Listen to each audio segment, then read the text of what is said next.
I have a son 39, a daughter 32, and my middle son is 35.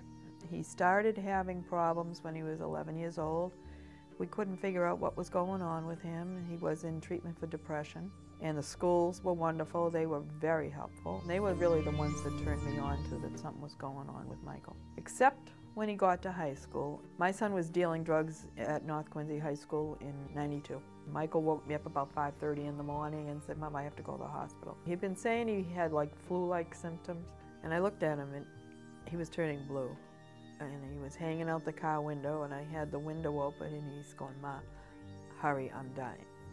And I get him to the hospital, and he can't even get out of the car by this time. He's half gone. His nail beds were blue, his lips were blue.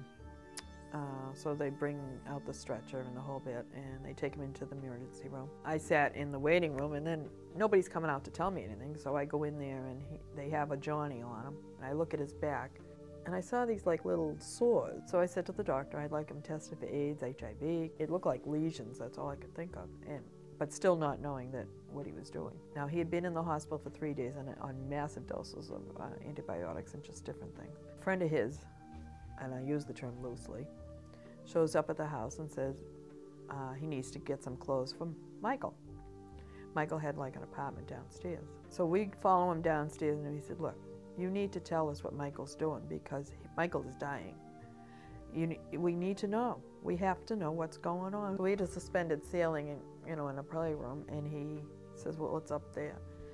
And my husband got a ladder and got up there, and he took down a shoebox, rolls of $100 bills like this, 500 or 600 packets of heroin. So definitely he was dealing, and he was ODing, so he was using as much as he was dealing, probably. Michael shows up dressed, signed himself out AMA, wants his drugs, wants his money, wants the whole deal. And actually, that was the first time I was ever afraid of what he might do because of the drugs. We gave him the money, we kicked him out of the house. This is really important for any parents that find out that their child has an addiction.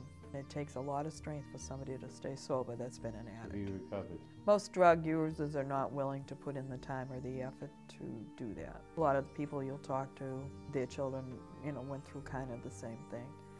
But then the drugs make it, whatever problems they have, the drugs make it worse. It doesn't help it at all.